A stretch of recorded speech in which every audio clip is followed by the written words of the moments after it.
Zen's Business Development Series, video number 1, where we talk about profits, strategies, and scaling. When starting a business, it's important to understand that anyone could start a business. It's another to actually generate a profit, to be strategic in how you build your business, and of course, scaling. That means you have a successful, profitable business. Then you're replicating multiple locations. This class is rich in content. I don't believe in a lot of fluff. I spend a lot of time reading and learning about business strategies, how to make a profit, and strategically scaling your business so that you don't lose control and you mitigate risk. If this sounds like something you're interested, then comment below saying, yes, this is the type of videos I want, because Zen's Tea House is constantly creating videos, and the way we know is through comments. Likes help. Of course, you can share and forward it, but the comments are what let us know that you're watching and what you want to hear. So let's get started. Profits. You cannot build a business unless you start with a profit. And we are going to spend more time talking about how to make a profit off of teas than anything else. Why? Because if you don't have a profit, you don't actually have a business. Businesses are supposed to make a profit. And the easiest way to start off by making a profit is to count the costs. When you are looking at teas, you'll see that if you buy in bulk, you'll get a cheaper price. But what happens often is when businesses are scaling and growing, they will compromise on the quality so that they can get a better price. When it comes to business, you do not want to be known for being cheaper. In fact, you want to be known for high quality, great customer service, being competitive in how you are compared to other businesses, not by your price. Counting the cost of how much your tea is going to cost sounds like it's pretty simple, but a lot of people don't do it. They don't count how much tea goes in a bag, how much tea goes into a cup. What's the cost of that cup? What's the cost of that bag?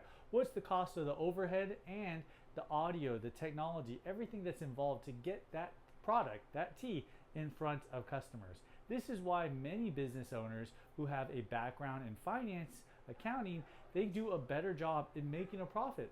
Of course, everyone likes to see the gross numbers increase, but if your numbers are making $100,000 a year and you're probably only bringing home $10,000, that's not very good. You want to have a healthy profit between 20 to 30% when you're starting your business. I'm going to say that again, 20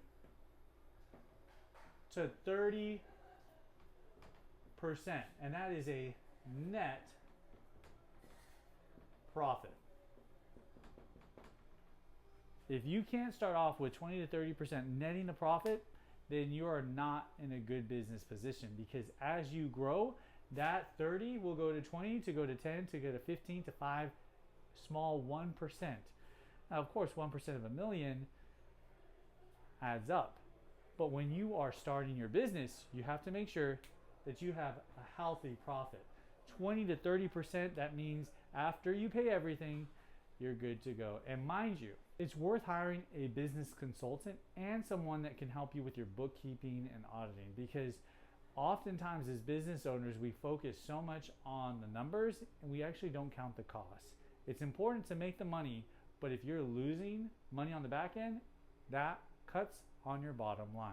This is video number 1 of our series. I know it sounds very fundamental, but a lot of people don't count their costs and it ends up biting them in the butt.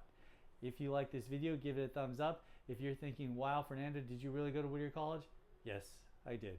And since I'm talking business, I figure I'd let you know that I'm educated, not just an experience. Experience, though, across the board. You spend 4 years pursuing a college degree or 4 years building your business, hour per hour, the ROI is so much higher in business. If you have any questions, comment below. We will be talking more about profits. And in the next video, we're going to be talking about strategies and scaling.